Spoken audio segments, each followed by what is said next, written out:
काल घडलेली अभिषेक घोसाळकर यांच्या संदर्भातली घटना ही अत्यंत दुःखद आहे। एका तरुण नेत्याचं अशा पद्धतीनं त्या ठिकाणी निधन व्हावं हे अतिशय गंभीर आहे।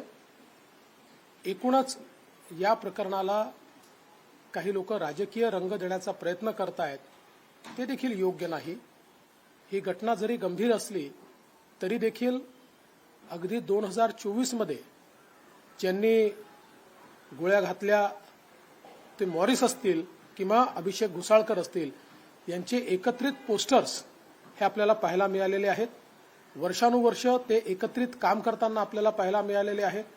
आता कुठल्या विषयातनं त्यांचा इतका बेबनाव झाला की या मॉरिसने थेट घोसाळकरांना त्या ठिकाणी अक्षरशः गोळ्या मारल्या आणि स्वतःला गोळ्या मारून घेतल्या। हा निश्चितपणे त्या ठिकाणी एक महत्त्वाचा विषय आहे, ज्याची चौकशी ही चाललेली आहे।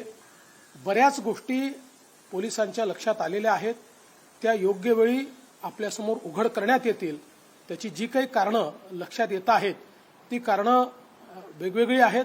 ती एकदा सगळी कारणं कन्फर्म झाली की त्याची माहिती देखील आपल्याला सर्वांना देण्यात येईल। माझी अपेक्षा एवढीच आहे की घटना गंभीर आहे, अशा घटनेचं राजकारण करणं हे योग्य नाही आणि या घटनेमुळे कुठेतरी कायदा आणि सुव्यवस्था संपलेला आहे वगैरे अशा प्रकारची विधानं करणं हे देखील चुकीचं आहे। कारण वैयक्तिक वैमनस्यातनं घडलेली ही घटना आहे। तथापि या संदर्भात बंदुका असतील किंवा या संदर्भात लायसन्सेस असतील, ते होते की नाही, ते योग्य होते की नाही, नसतील तर मग बंदूक आली कुठनं, किंवा अशा प्रकारचे लायसन्सेस देताना अजून काही खबरदारी घेतली पाहिजे का, अशा प्रकारचा विचार राज्य सरकार निश्चितपणे करेल।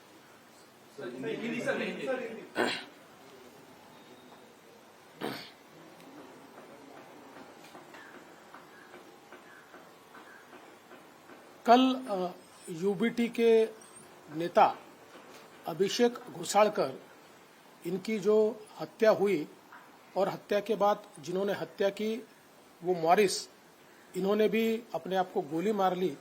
ये पूरी घटना बहुत गंभीर है। इस प्रकार से एक युवा नेता की मृत्यु होना ये दुखद है, किंतु इसको कानून व्यवस्था के साथ जोड़कर और उस पर राजनीति करना ये भी बहुत दुखद है। क्योंकि 2024 में भी मॉरिस और घोसाळकर जी, इनके साथ में हमको बैनर्स देखने को मिले, साथ में नए साल का स्वागत उन्होंने मिलकर किया। कई वर्षों से वो साथ में काम करते थे, किन्हीं कारणों से उनमें दुश्मनी तैयार हुई थी। अभी उनमें से कई कारण सामने आ रहे हैं जिसकी तफ्तीश चल रही है। एक बार इसकी पुष्टि होने के बाद वो कारण भी बताए जाएंगे। तो कुल मिलाकर अगर हम देखें तो ये जो घटना है, ये घटना एक प्रकार से जो आपसी बैर है उसके कारण हुई है। ये लोग साथ में ही काम करने वाले लोग थे, लेकिन इस घटना को देखते हुए राज्य सरकार ने जो गन लाइसेंसेस इशू हुए हैं उसके बारे में, या फिर अगर बिगर लाइसेंस की कोई गन अगर मिलती है तो वो कहां से आई है, ये सारी चीजों की तफ्तीश करने के आदेश दे दिए। मला इंग्लिश येत नाही रे। थेट आरोप असे होत आहेत की राज्याचे गृहमंत्री हे त्याला सक्षम नाही आहेत, त्यांनी राजीनामा द्यावा, मुख्यमंत्र्यांची थेट गुंडांशी संबंध हे उघड होत आहेत। एक घटना नाही तर अनेक घटना, याला राजकीय आरोप केले जात आहेत, याला काय उत्तर? बघा, हे पूर्णपणे राजकीय आरोप आहे आणि आता तर आमच्या विरोधी पक्षाची स्थिती अशी आहे, ही तर घटना गंभीरच आहे, पण अगदी एखाद्या गाडीखाली एखादा श्वान आला तरी ते गृहमंत्र्याची या ठिकाणी त्याचा राजीनामा मागतील। त्यामुळे या गंभीर घटनेकरता त्यांनी मागितला तर मला त्यात काही आश्चर्य वाटत नाही। मला असं वाटतं की या सगळ्या घटनेचं राजकारण ते करू इच्छित आहेत। त्यांना देखील हे माहिती आहे की ही जी काही या ठिकाणी हत्या झाली आहे ही वैयक्तिक वैमनस्यातनं झालेली हत्या आहे। पण मला असं वाटतं की ठीक आहे, विरोधी पक्षाचं काम विरोधी पक्ष करतोय।